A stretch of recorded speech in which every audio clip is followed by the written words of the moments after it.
Young energetic corporator అయితే ఎలా ఉంటుంది ఒక ఫీమేల్ అని చూపించడానికి బెస్ట్ ఎగ్జాంపుల్. ఎందుకంటే నేను అక్కని 2016 నుంచి దగ్గరగా చూస్తున్నాను.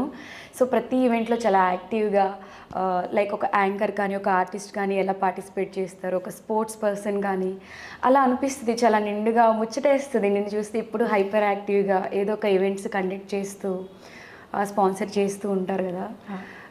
చాలా స్పోర్టివ్గా, చాలా ఇన్స్పైరింగ్గా మిమ్మల్ని చూసి మిగతా కార్పొరేటర్స్ కూడా అప్డేట్ అయ్యేలాగా, అసలు చూస్తే అసలు కెమెరాలో చూస్తుంటే కుందన బొమ్మలా చక్కగా ఆ డ్రెస్సింగ్ కానీ ఆ రెడీ అవ్వడం కానీ చాలా పాజిటివ్గా అనిపిస్తుంది దేదీప్య అక్కని చూస్తే. Thank you.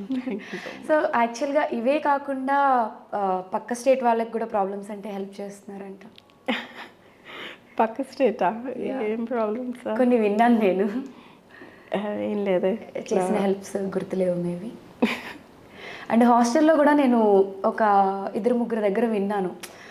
ఎడ్యుకేషన్ కోసం వచ్చిన వాళ్ళు, జాబ్ ట్రైనింగ్స్ కోసం హైదరాబాద్కి వచ్చిన వాళ్ళు, హాస్టల్స్ పీజీస్లో పే చేయలేని వాళ్ళకి మీరు కొంచెం రిఫర్ చేసి కొంచెం అమౌంట్ తగ్గించడము, హాస్టల్ ఓనర్స్తో మాట్లాడడము, ఇవన్నీ చేస్తారు అని నేను విన్నాను. అది ఓకే. అంటే ఎవరైనా ఆంధ్ర నుంచి వచ్చిన పక్కన స్టేట్ నుంచి పిల్లలు ఎవరైనా వచ్చి ఏమైనా జాబ్ కావాలి, లేకపోతే ఈ స్ట్రీట్ వెండింగ్ బీహార్ నుంచి వచ్చిన పిల్లలు ఉంటారు ఇక్కడ, వాళ్ళు ఎవరైనా స్ట్రీట్ వెండింగ్ కానీ లేకపోతే ఇట్లా మేము ఏదో ఒకటి పెట్టుకుంటాము జాబ్, చిన్న చిన్న స్మాల్ స్కేల్ ఏదైనా బిజినెస్ పెట్టుకుంటాము అంటే అట్లా హెల్ప్ చేసామండి. సో ఒక ఫీమేల్గానే కాకుండా ఒక టామ్ బాయ్ లాగా నేను ఏదైనా చేయగలను. ఆ కృష్ణకాంత్ పార్క్లో మన రీసెంట్గా మన బతుకమ్మ ఈవెంట్ జరిగింది. ఒక 5 days అనుకుంటా చేశారు నాకు తెలిసి. సో రావణ దహనం అది చాలా గ్రాండ్గా. అవన్నీ చేయడానికి అసలు ఇన్స్పిరేషన్ ఏంటి? ఇంట్రెస్టా లేకపోతే? ఇంట్రెస్టే బేసికలీ. నాకు చాలా ఇంట్రెస్ట్ ఫస్ట్ నుంచి కూడా కల్చరల్ ఈవెంట్స్.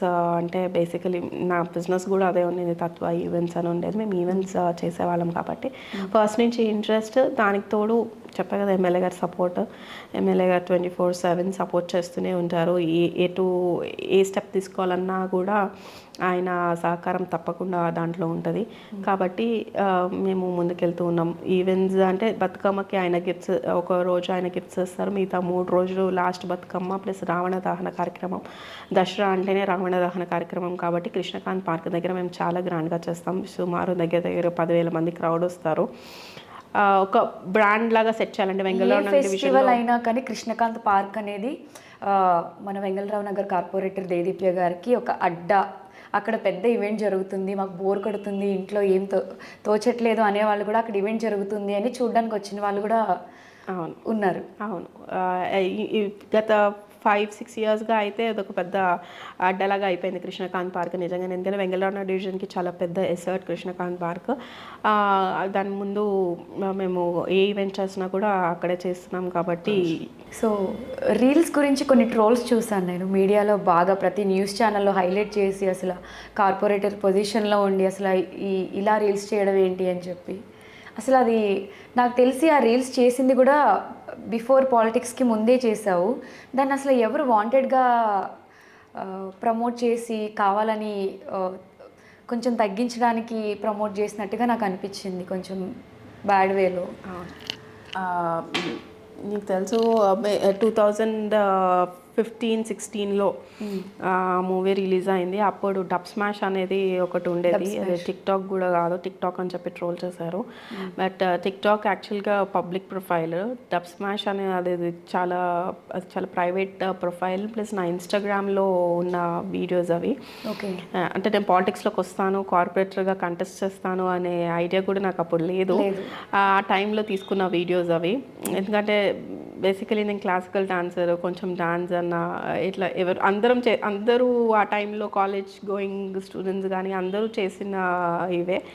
సో అట్లా ఒక వీడియో చేసిన దాన్ని థెఫ్ట్ చేసి వాంటెడ్లీ ఇన్స్టాగ్రామ్లోంచి థెఫ్ట్ చేసి చేయడం జరిగింది. నా అపోజిషన్ ఎవరైతే నుంచున్నారో వాళ్ళు బీజేపీ కంటెస్టెడ్ క్యాండిడేట్. నిజమేనా? వాళ్ళే చేస్తారా?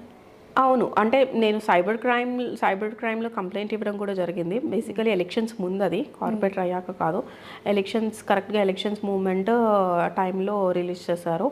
రిలీజ్ చేసి చాలా అసహ్యంగా ట్రోల్ చేయడం కూడా జరిగింది. అంటే ఒక చిన్న వీడియోని, ఏదో సరదాగా చేసుకున్న వీడియోని కూడా, అంటే బేసికలీ ఒక అమ్మాయి పాలిటిక్స్లోకి వస్తుందంటే ఎలా డీఫేమ్ చేయాలి, ఎలా ఆమెను ఆపాలి, ఇటువంటి ముందుకు వస్తే ఫ్యామిలీ సపోర్ట్ ఆగిపోతుంది కదా. అరే ఎందుకంటే డెఫినెట్లీ ఫ్యామిలీ భయపడతారు, ఎందుకంటే ఇట్లాంటి ట్రోల్స్కి ఫేస్ అవుతుంది మా అమ్మాయి అంటే ఎవరైనా పేరెంట్స్ భయపడతారు, హస్బెండ్ భయపడతారు. సో అట్లా డీఫేమ్ చేయాలనే ఉద్దేశంతో వాంటెడ్లీ అపోజిషన్ నుంచున్నారు క్యాండిడేట్, అప్పుడు బీజేపీ క్యాండిడేట్ అని మాకు వచ్చిన సమాచారం బట్టి నేను సైబర్ క్రైమ్లో కంప్లైంట్ ఇవ్వడం జరిగింది. అది ఇంకా నడుస్తుంది కేసు. అయితే నా ఏంటంటే నా ఆలోచన అంటే ఒక అమ్మాయి డేర్ స్టెప్ తీసుకొని బయటకు వచ్చి సొసైటీలో తనకు కావాల్సిన పొజిషన్లో అంటే తనకు కావాల్సిన ఫీల్డ్లోకి తను వెళ్ళాలి అనుకుంటే ఇంత దౌర్భాగ్యంగా అంటే ఎంత చండాలంగా ఆపడానికి ప్రయత్నిస్తూ ఉంటుంది సొసైటీ. ఆ వీడియోలో కూడా నాకు తెలిసి అంత వల్గారిటీ ఏం లేదు, జస్ట్ ఏదో ఒక డైలాగ్ సాంగ్ డబ్ స్మాష్ చేసిన దాన్ని అంత వీడియో పెట్టి చాలా హాట్గా చేశారు, అలా ఇలా అని చెప్పి బాగా ట్రోల్ చేశారు.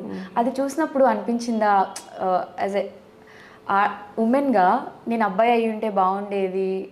లేదు, నేను బేసికలీ ఉమెన్ అంటే అబ్బాయి అయి ఉండాలని నేను ఎప్పుడు అనుకోలేదు. I'm very proud to be a women because అమ్మాయిగా సాధించడమే గొప్పతనం. బేసికల్గా మనం ఏం సాధించాలనుకున్న ఒక అమ్మాయిగానే సాధించాలి. అమ్మాయిలు దేనికి తక్కువ కాదు, యాక్చువల్లీ ఇంకా చెప్పాలంటే ఇన్ఫ్యాక్ట్ ఇంకొంచెం ఎక్కువే అమ్మాయి కన్నా 1 స్టెప్ ముందే చేయగలరు. ఎందుకంటే అటు ఇంటిని చూసుకుంటూ బయట సొసైటీని చూసుకుంటూ ఈక్వల్ బ్యాలెన్స్ చేయడం అనేది చాలా కష్టం. అది అబ్బాయిలు చేయలేరు, అది కేవలం అమ్మాయిలు మాత్రమే చేయగలరు. మనం చాలా ఏంటంటే సాఫ్ట్గా అన్ని భరిస్తూ అంటే ప్రతి ఎమోషన్ని భరిస్తూ మనం ఉండగలుగుతున్నాం కాబట్టి ప్రతిదీ ఫేస్ చేయగలరు. అదే చెప్తున్నాను కదా, అమ్మాయి బయటకు వచ్చి చెయ్యాలి, ఏదైనా సాధించాలి, ఒక పొజిషన్కి వెళ్ళాలి, లేకపోతే ఒక ప్రొఫెషన్లోకి వెళ్ళాలి అనుకున్న ప్రతిసారి ఇటువంటి సొసైటీలో ఇటువంటి వాళ్ళు ముందు ఉంటూనే ఉంటారు. బట్ వీటన్నిటికీ భయపడకుండా నేను ప్రతి ఒక్క అమ్మాయికి కానీ నేను ఇచ్చే సలహా ఇదే, దీనికి ఏం భయపడకుండా నువ్వు సాధించాలన్న దానిపైన ఫోకస్ పెడితే మెయిన్గా మనం సాధించగలుగుతాం అనేది నేను ప్రతి ఒక్క అమ్మాయికి మీ ద్వారా నేను సందేశం ఇవ్వాలనుకుంటున్నాను.